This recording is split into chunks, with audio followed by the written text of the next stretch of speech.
안녕하세요. DJ 철이입니다. 오늘 밤에는 정말 속이 시원한 이야기를 하나 들려드리려고 합니다. 제목부터 강렬한데요. 바로 30년 만에 통쾌한 복수입니다. 이 사연은 인천에 사시는 조현정님께서 보내주신 편지인데요. 읽으면서 저도 모르게 그래, 잘했어 하고 무릎을 쳤습니다.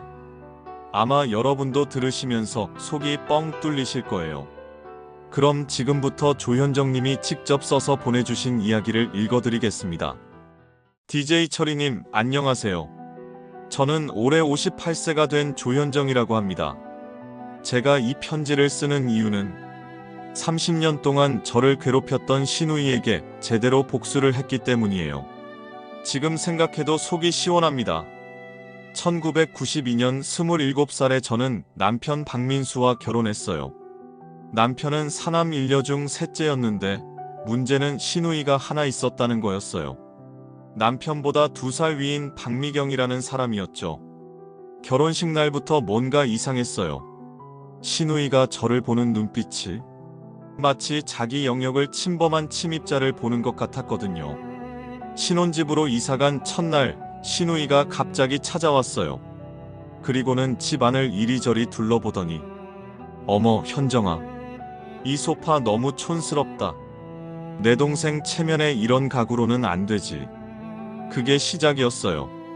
그날부터 시누이는 거의 매일 우리 집에 와서 이것저것 간섭하기 시작했어요. 현정아, 밥을 이렇게 해? 내 동생은 약간 짜게 먹는 걸 좋아하는데. 어머, 청소를 이렇게 해놨네. 구석구석 안 보이나? 내 동생 옷도 제대로 못 다리냐? 이렇게 구겨져서 어떻게 입고 나가? 하루도 빠짐없이 뭔가 트집을 잡았어요. 그런데 더 가관인 건 남편이었어요. 제가 억울하다고 하면 누나가 너 걱정해서 하는 말인데 왜 그래? 고마워해야지. 아, 정말 미칠 것 같았어요. 시간이 지날수록 시누이의 괴롭힘은 더 심해졌어요. 특히 제가 임신했을 때가 정말 최악이었죠. 1993년 봄, 처사이를 임신했을 때 시누이가 한 말이 지금도 생생해요. 어머, 현정이 배가 너무 크네. 혹시 쌍둥이 아니야? 아니면 너무 많이 먹는 거 아냐? 임신부에게 할 말이 아니잖아요.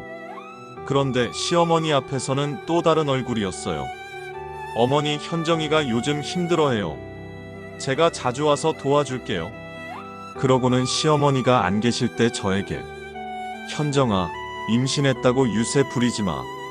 여자는 애 낳고 기르는 게 당연한 거야. 아이를 낳고 나서도 마찬가지였어요. 산후조리할 때 시누이가 매일 와서 현정아, 애 울음소리가 너무 크다. 이웃들한테 미안하지 않아? 모유 안 나와? 요즘 엄마들은 참 문제야. 옛날 엄마들은 그런 거 없었는데. 제가 힘들어하면 남편한테는 또 다른 버전으로 말하는 거예요. 민수야, 현정이가 너무 예민해진 것 같아. 산후우울증인가? 병원에 데려가 봐야 하는 거 아니야? 정말 교묘했어요. 겉으로는 걱정하는 척하면서 저를 문제아로 만들려고 했거든요. 그런데 더 큰 문제는 시어머니였어요. 시누이의 말만 믿으시더라고요.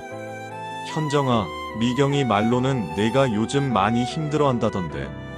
좀 더 밝게 지내봐라. 억울해서 사실대로 말하려고 하면 미경이가 그럴 리 없어. 너를 위해서 하는 말인데 왜 그렇게 받아들이냐? 그렇게 10년이 지났어요.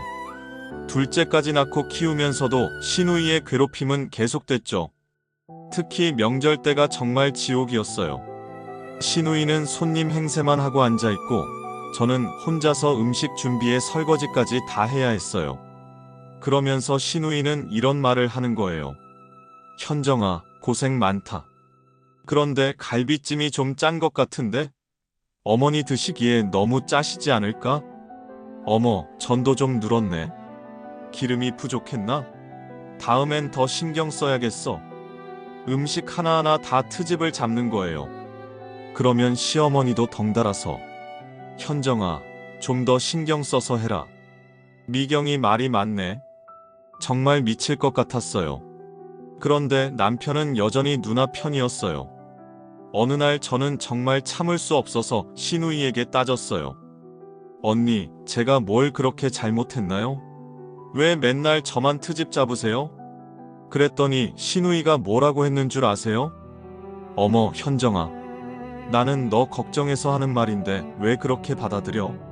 피해의식이 너무 심한 거 아니야? 그리고는 바로 남편한테 전화해서 민수야, 현정이가 나한테 소리 질렀어. 요즘 스트레스가 많나 봐. 좀 달래줘. 그날 남편한테 한 소리 들었어요. 누나한테 왜 그래? 누나가 뭘 잘못했다고. 앞으로 그러지 마. 2010년쯤부터 저는 마음을 다르게 먹었어요. 이렇게 당하고만 살 수는 없다. 언젠가는 복수를 하겠다. 그래서 신우이가 하는 모든 일들을 다 기록하기 시작했어요. 날짜, 시간, 무슨 말을 했는지, 누가 있었는지 다 적어뒀죠. 그리고 가족들 앞에서는 착한 며느리, 착한 동서 연기를 했어요. 신우이가 트집을 잡아도 참고 억울한 일이 있어도 꼭 참았어요. 대신에 조용히 제 실력을 키웠어요. 요리도 더 열심히 배우고 살림도 더 깔끔하게 하고 누가 봐도 흠잡을 데 없는 며느리가 되려고 노력했어요. 그런데 2015년에 결정적인 사건이 생겼어요. 시아버지께서 돌아가셨는데 재산 분배 문제에서 신우이가 본색을 드러냈거든요. 신우이가 시어머니를 꼬드겨서 집을 자기 명의로 넘기려고 했어요. 그러면서 저희한테는 현정아, 너희는 젊으니까 돈 벌 수 있잖아. 우리 어머니는 나보고 사시는 게 편하실 거야. 그게 아니었어요. 신우이는 그 집을 팔아서 자기 빚을 갚으려고 했던 거예요. 나중에 알고 보니 신우이 남편이 사업 실패로 엄청난 빚을 지고 있었거든요. 시어머니도 속으셨던 거죠. 딸이 자기를 정성스럽게 모실 거라고 생각하셨는데 집을 넘겨받자마자 신우이는 시어머니를 요양원에 보내버렸어요. 그리고 집은 바로 팔아버렸죠. 그때 시어머니께서 깨달으셨어요. 자기가 얼마나 잘못 생각했는지를요. 2018년 드디어 제 복수가 시작되었어요. 시어머니께서 요양원에서 저를 불러달라고 하셨어요. 그래서 찾아갔더니 현정아, 미안하다. 내가 미경이한테 속았어. 너만 고생시켰구나. 시어머니께서 그동안의 일들을 사과하시면서 한 가지 부탁을 하셨어요. 현정아, 내가 미경이한테 넘겨준 재산, 사실 그게 다가 아니야. 나 몰래 숨겨둔 게 있어. 시아버지께서 시어머니 명의로 해둔 예금 통장과 보험이 따로 있었던 거예요. 총 3억 정도 되는 돈이었죠. 이걸 너희한테 주고 싶어. 그리고 미경이한테는 절대 알리지 마라. 저는 그 돈을 받으면서 시어머니께 약속했어요. 어머니, 제가 잘 쓰겠습니다. 그리고 언니가 어머니를 이렇게 방치한 것도 다른 가족들이 알게 해드릴게요. 그 다음부터가 본격적인 복수였어요. 먼저 신우이의 남편 회사에 제보를 했어요. 회사 돈을 개인적으로 빼돌린 증거들을 모아서 내부 고발을 한 거죠. 그 결과 신우이 남편은 횡령으로 해고당했어요. 그 다음에는 신우이가 시어머니를 학대하고 있다는 사실을 사회복지사에게 신고했어요. 요양원비도 제대로 안 내고 면회도 안 오면서 방치하고 있다고요. 2020년부터는 더 본격적인 복수가 시작되었어요. 신우이가 요양원비를 못 내서 시어머니를 집으로 모셔가야 하는 상황이 됐거든요. 그런데 집은 이미 팔아버렸죠. 그때 제가 나타났어요. 언니, 어머니를 저희가 모실게요. 언니는 경제적으로 힘드시니까요. 신우이가 얼마나 당황했는지 몰라요. 그동안 저를 무시했는데 갑자기 제가 나서서 시어머니를 모시겠다고 하니까요. 그리고 가족 모임에서 폭탄 발언을 했어요. 그동안 언니가 어머니를 잘 모시는 줄 알았는데 알고 보니 요양원에 방치하고 면회도 안 갔더라고요. 요양원비도 밀려서 어머니가 얼마나 창피하셨을까요? 온 가족이 신우이를 비난했어요. 특히 큰형님이 정말 화를 내시더라고요. 미경아, 네가 어떻게 그럴 수 있냐? 어머니 재산 받고서는 이렇게 방치하고. 신우이는 변명도 못하고 쥐구멍에 들어가고 싶어 했어요. 그리고 결정타는 따로 있었어요.